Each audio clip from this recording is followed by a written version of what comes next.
News Day continues here on One News Now. I'm Sean Yao. President Duterte has yet to decide on the IATF's recommendation to continue using face shields in indoor and outdoor settings. Let's discuss that and other issues with Special Advisor to the IATF, Dr. Ted Herbosa. Good afternoon, Dr. Herbosa. What's the IATF's policy on face shields for now? What is the standing policy, just to avoid confusion? Good afternoon, Sean. So this issue on the face shield has been discussed and debated. Well, the recommendations of the people from the expert panels in the technical advisory group is actually to be able to continue to use the face shield in enclosed spaces like hospitals, like malls, or even in public transport, no? In the LRT, MRT, in the bus, and in the jeepney, to be able to use the face shield as an additional protection. However, if you are in open spaces, open fields and open spaces with little people, you may opt not to use the face shield. So that's the current guiding principle of the experts. So, but we'll still leave it up to the president to finally decide based on whether to let go of the face shield or not. But the experts are saying it's an additional protection, especially with the Delta variant or the double mutant variant from India that is now going around the US, the UK, and hopefully not yet in the Philippines, but I know it's an additional layer of protection that we can give to the Filipino people.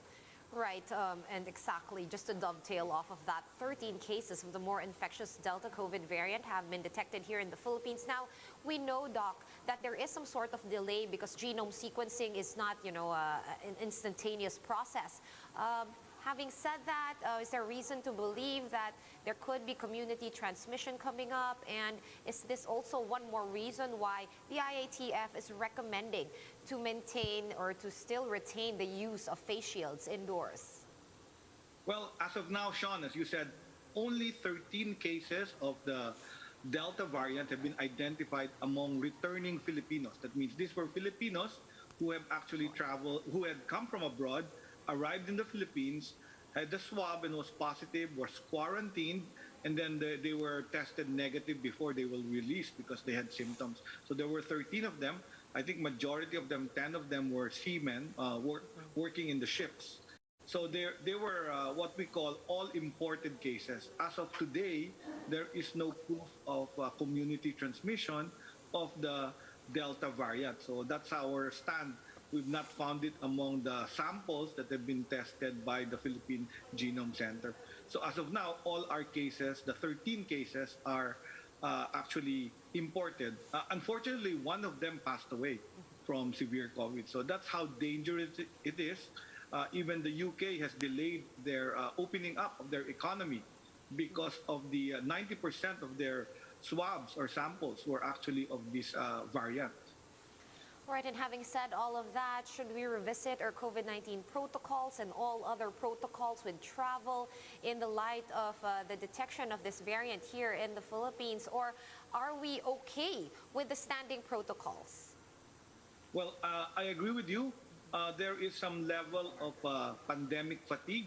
There are people around the country that are probably relaxing our minimum public health standards, and this is based on the fact that we have increasing cases in the Bicol region, in the Western Visayas region, and the Mindanao region, also in the Cordillera Autonomous Region.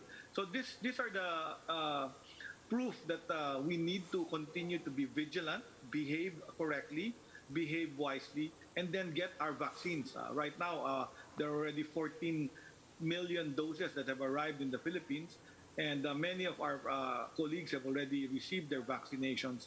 So it's very important that we get our vaccination once the vaccine is available in your local governments.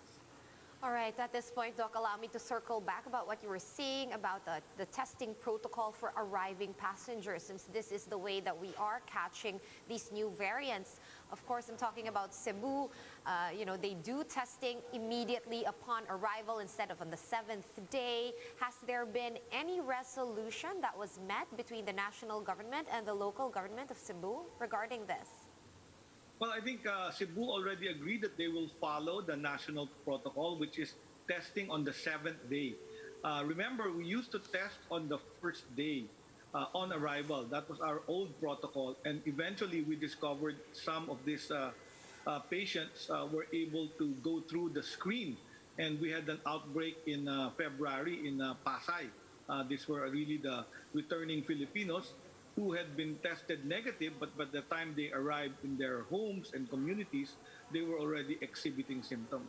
So it seems they have gotten it either in the plane or in the long travel. So now the IATF moved the swab from arrival to actually on the seventh day. Initially, it was the fifth day. Then we moved it to the seventh day because the data showed that we were able to catch more on the seventh day. Now, Cebu wanted to do their own protocol, but this was not approved by the Department of Health experts, and they were asked to follow the seventh-day protocol and do a facility quarantine because they had a swab on arrival. If negative, they would do home quarantine, which was the dangerous part because if they turned out positive after 7 days, they would have already exposed their family and the community. Right, Doc. Just want to clarify. I mean, you know, Cebu, we have spoken to the health officials there as well as government officials there, and they say that according to their data, there's very little difference between testing on the first day or upon arrival versus the seventh day. But you're actually saying that there is some variance in the data. We're just wondering how big is this variance? Well, the chances of getting a false negative on arrival is actually higher. That's the scary part because you will let go of a patient that you think is negative on the swab test, but will exhibit symptoms after several days. So then they have exposed several people after you've released them. So the current protocol advised by the IATF is arrival, booking in a quarantine hotel, and on the seventh day upon arrival, they will be swabbed. And if they are negative, they complete 10 days in the facility and they go home to complete 14 days, another 4 days at us home quarantine before they finally move around in the community. So this is the safer alternative. I think lessening this will actually increase the chances of slippage, but also doing 2 swabs will be costly because if you want do one on arrival and do one on the seventh day, I think many people will also complain because of the cost of such tests. All right, very clear on that, sir. Now, Dr. Herbosa, you did mention, of course, 40 million vaccines arrived here. But there's also reports coming out of Indonesia that healthcare workers there, some 350 of them, were actually hospitalized. And these are healthcare workers that were fully vaccinated with Sinovac. And we know that Sinovac is, you know, one of the more common vaccines being given here. And a lot of people are alarmed over this development. What do we know about this so far? And what reassurance can you tell us? Can you share with us at the moment, Doc? Okay. I've read that as news articles yet, so I'd really like to see the published peer-reviewed articles on really what the data is. So until I see the scientific data of really how many among the healthcare workers were infected, I'd like to see that before I comment. Because Sinovac, which is an inactivated virus, actually also protects one, even if you're a health worker, from severe or even death.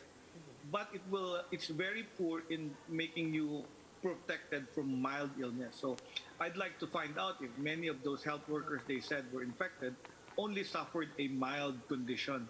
If they suffered a mild condition, then the vaccine did its work because it protected them from death or critical or severe illness. So that's why we're giving it to the healthcare workers to protect them from dying. But it really doesn't protect them from getting infected. That's why you still see them wearing the PPE, the face shield, and the face mask when they treat the COVID patients, even if they're vaccinated, because you can still be transmitted, but your case will probably be mild. So I think that's really dependent on how exposed you are to the patients you're handling. And we saw the similar situation in Brazil. So right now in the Philippines, I've not heard of any outbreaks among healthcare workers. In fact, it's become very low. And Sinovac has been very popular among Filipino healthcare workers. I was actually pleasantly surprised that many of them agreed to be getting the Sinovac after the data was shown to them that it prevents death and critical illness. So I'll wait for the published data and then analyze and then comment on the Indonesia situation. All right, then we will reach out to you by then. Thank you so much for your time. We appreciate that and your insights. Dr. Ted Herbosa, Special Advisor to the IATF. Thanks, Doc. And in other news, pork products and processed meat may get more expensive in the coming months due to higher production costs. The Trade and Agriculture departments are now negotiating with producers. Shyla Francisco has more details. Pork sinigang, Bicol Express, chicken afritada. These are just some of the best sellers of this karinderya in Makati. But its sales took a hit recently after it had marked up prices by 5 pesos last April. The reason? Higher meat prices. Yet the karinderya couldn't just simply revert to its original prices, lest it will incur more losses. Sana po bumaba na po yung presyo ng baboy para po malakas na po yung benta po. Samahang Industriya ng Agrikultura or SINAG warned prices of local meat may increase by 30 to 50 pesos in the coming months. That's due to more expensive feed ingredients like corn, rice bran, coconut oil and soy, and inputs like fertilizer. By next week, mararamdaman na natin partial. Pero pagka hindi pa gumalaw ang government, yun, lalong tataas by 2 to 3 months' time. In fact, prices of chicken in some markets have already gone up by 5 pesos a kilo, though pork ham is still the same. Pork belly, meanwhile, is 10 pesos cheaper. For its part, the Agriculture Department finds the price increase an overkill. Sobra naman yung pagtaas na yan. Hindi naman, may mga gumalaw naman yung presyo ng feed ingredients, pero hindi naman gano'ng kataas.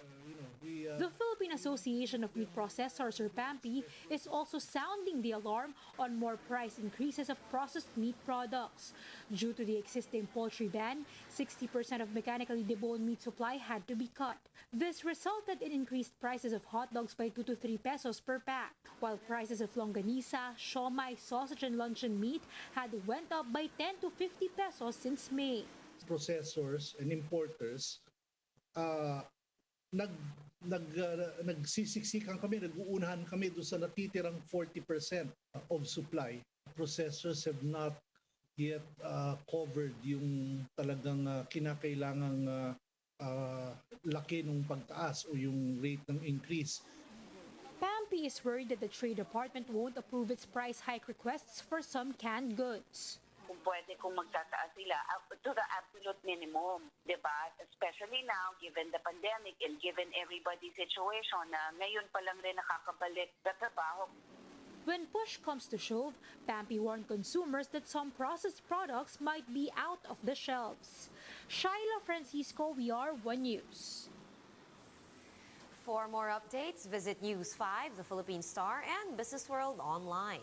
Visit our website, onenews.ph, for more in-depth analysis. You can also catch One News on the Signal Play app. Register for a free account at www.signalplay.com and stream One News live anytime, anywhere. Mask on, wash hands, and stay safe, Philippines. I'm Sean Yao. We are One News.